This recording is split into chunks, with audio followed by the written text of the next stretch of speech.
তো এই রাউন্ডটি শেষ করার পরে মানে দেখতে এইরকম হলো জিনিসটা। তো এখন শুরু করব এর পরের রাউন্ডে। তো আমি এখানে জয়েন দিয়ে এই পাশে শেল টিচে চলে এসেছি শেল টিচটাতে। তো এখানে আমি আরেকটি শেল স্টিচ তৈরি করে নেব, সেজন্য আমি 3টি চেন নিচ্ছি, নিয়ে একটি ডাবল ক্রোশে এবং 2টি চেন, আবার একই স্পেসে আরও 2টি ডাবল ক্রোশে, 2 ডাবল ক্রোশে।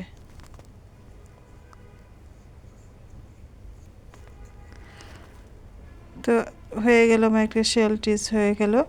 তো এখানে তো আমি আগের রাউন্ডে নিয়েছিলাম 5টি চেন, এখন হবে এখানে আমি 4টি চেন নেব। 1 2 3 4, 4টি চেন নিয়ে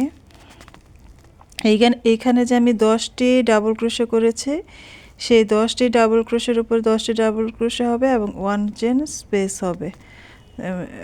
এর জন্য এই যে একদম যে প্রথম যে ডাবল ক্রোশেটা আছে সেটার উপরে একটি ডাবল ক্রোশে করে নিচ্ছি।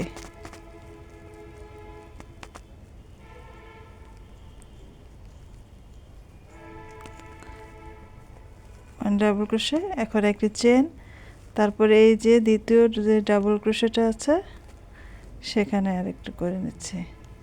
এভাবে প্রতিটা ডাবল ক্রোশের উপরে একটা করে ডাবল ক্রোশে হবে এবং একটি করে চেন হবে।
তো আমি গুনে দেখি কটা হয়েছে। 1 2 3 4 5 6 7 8 9 10। এইভাবে 10টি ডাবল ক্রোশের উপরে 10টি ডাবল ক্রোশে নিয়েছি, মাঝখানে 1 চেন স্পেস। আবার এখানে আমি এখন 4টি চেন করব। 1 2 3 4, 4টে চেন করে এখানে শেল টিচ হবে।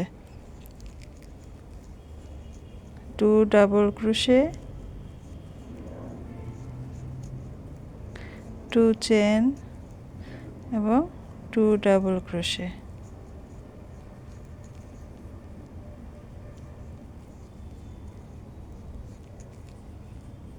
এইভাবে পুরো রাউন্ডের কাজটা হবে। আবার 4টি চেন, এই যে 1 2 3 4, 4টি চেন এবং নিয়ে 4টি চেন নিয়ে এই যে প্রথম যে ডাবল ক্রোশেটা আছে সেই ডাবল ক্রোশের উপরে একটি ডাবল ক্রোশে করতে হবে, করে একটি চেন, 1 চেন, তারপরে এই যে দ্বিতীয় ডাবল ক্রোশে,